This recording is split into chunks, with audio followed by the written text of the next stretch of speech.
সম্প্রতি আমরা সবাই জানি বাংলাদেশ নতুনভাবে স্বাধীন হয়েছে। এই স্বাধীন দেশে আমরা নিজেদের মতো করে সুন্দরভাবে সুষ্ঠুভাবে বসবাস করতে পারবো, এটা আমরা সবাই আশা করছি। কিন্তু এই আশার মধ্যে কিছু ক্ষেত্রে ব্যাঘাত ঘটছে।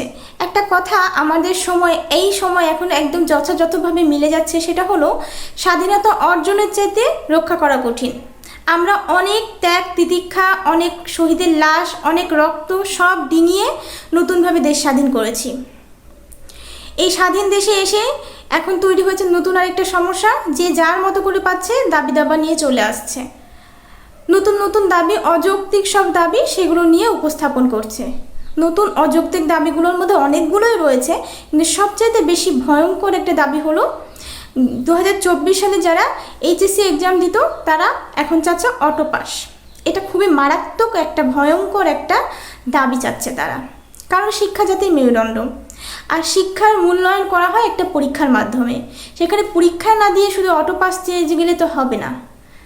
যারা এখন অটো পাস চাচ্ছে এদের বিগত বছরগুলো যদি আমরা ঘেঁটে দেখি, তারা এসএসসি পরীক্ষাটা কিন্তু অটো পাস দিয়ে এসেছে। আমরা নিজেদের আশেপাশের সমাজে অনেক দেখেছি তারা ভালো স্টুডেন্ট না, অথচ অটো পাস পেয়ে পাস করে গেছে, একটা ভালো রেজাল্টও করে গেছে অনেক ক্ষেত্রে। এই ক্ষেত্রে যারা মেধাবী রয়েছে তাদের জন্য অনেকটা কষ্টের, এবং এটা অনেক মেন্টালি প্রেশার দিয়েছে, এটা সুশীল সমাজের মানুষ জানে। আচ্ছা, এইগুলো না হলে বাদ দিলাম। 2015 সাল যখন এসএসসি এক্সাম দিয়েছিল, সেই সময় স্টুডেন্টরা, তখন গোটা বাংলাদেশে কিন্তু হরতাল চলছিল।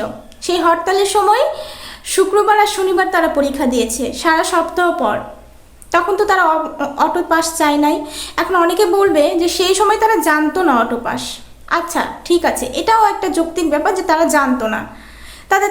তাদের তো একটা দাবি থাকতেই পারতো যে তাহলে পরীক্ষাটা স্থগিত করা হোক, প্রতি সপ্তাহে মাত্র 2 দিন করে শুক্রবার আর শনিবার পরীক্ষা নেওয়া হবে। জন্মের পর থেকে দেখে আসছে যে শুক্রবার সবসময় বন্ধ থাকে, সেইখানে শুক্রবারে যে পরীক্ষা দিতে হচ্ছে, এটা একটা প্রেশার ছিল না? তারা বলতে পারতো যে দেশ যে একটা অরাজকর পরিস্থিতির মধ্যে পড়েছে, হরতাল চলছে, সেটা যখন স্থগিত হবে বা সেটা যখন ভালো মতো একদম শান্ত হয়ে যাবে তখন আমরা পরীক্ষা দেব। এই দাবিটা তো তারা জানাতে পারতো, কিন্তু তারা জানেননি সেটা।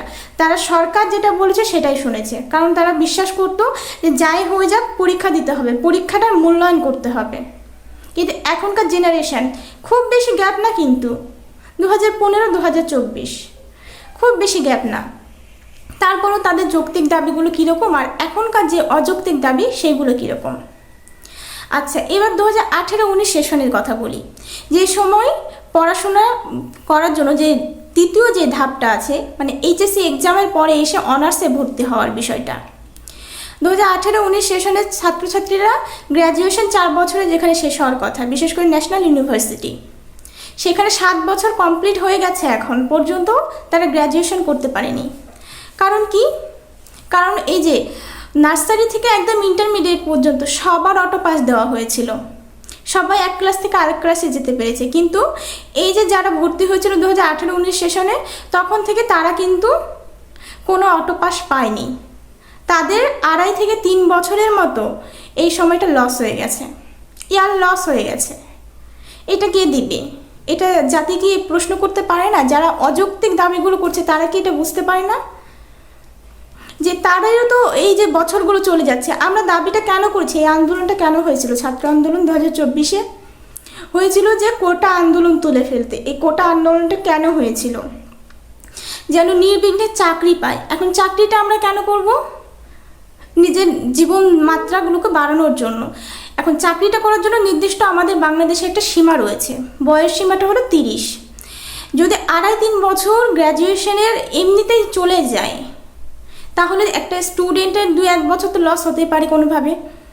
28 বছর পার হয়ে যায় পড়াশোনা শেষ করতে করতে। 2 বছরে কি প্রিপারেশন নেবে? এত বেশি সিলেবাস, আনলিমিটেড সিলেবাসে কোটা আন্দোলন করে তাহলে লাভটা কি হলো? যারা এই যে এত বছর ধরে পড়াশোনা করছে, 7 বছর ধরে, আমরা চেয়েছি যৌক্তিক বিষয়গুলো দাবি, কোটা আন্দোলন করেছি, আমরা দেশ স্বাধীন করছি, সবই ঠিক রয়েছে।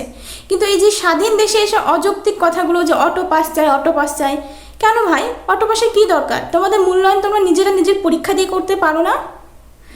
নিজেদের বিবেকের কাছে প্রশ্ন করো। আর যেসব গার্জিয়ানরা এইসব স্টুডেন্টকে সচিবালয় বা অন্যান্য জায়গাতে যাওয়ার জন্য পারমিশন দিয়েছে, তাদের কাছে একটা প্রশ্ন, আপনাদের বিবেকের কাছে প্রশ্ন করুন, আপনাদের সন্তানের অটো পাস চাচ্ছেন সামান্য একটি বিষয়ে, কিছুটা সময় শুধু অব্যাহত হয়ে গেছে, একটা আন্দোলন চলেছিল সেই জন্য। কিন্তু যারা এমনিতে বসে বসে এই যে 2.5-3 বছর পার করে দিয়েছে, যারা 15 সালে হরতালের মধ্যে শুক্র শনিবার যে পরীক্ষা দিয়েছে, যারা কখনো অটো পাস চায়নি, তারা কি স্টুডেন্ট ছিল না? তারা কি কারো মায়ের সন্তান না? তাদের ব্যাপারগুলো আপনাদের ভাবা উচিত। প্রত্যেকটা স্টুডেন্টের মধ্যে সুশিক্ষা যতটা দরকার, স্বশিক্ষাও দরকার। সুশিক্ষা আর স্বশিক্ষার মধ্যে পার্থক্যটা এখনকার সুশীল সমাজরা খুব ভালো বুঝতে পারছে, যে কতটা দরকার স্বশিক্ষাটা। সুশিক্ষা তো দেওয়াই যায় প্রাতিষ্ঠানিকভাবে, কিন্তু স্বশিক্ষাটা নিজেদেরকে অর্জন করতে হয়।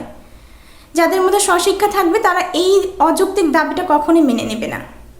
এই অযৌক্তিক দাবিটা আমি চাচ্ছি, যত আমরা এখন কি বলছি, যে কোনো কিছু হলে সমন্বয়কদেরকে বলছি যে এইটা দাবিটা মানা উচিত না কি এটা দাবি মানা উচিত। তো সেই ক্ষেত্রে আমার একটা রিকোয়েস্ট থাকবে যে এই অযৌক্তিক দাবিটা যেন কখনোই মানা না হয়, কোনো দিনও না।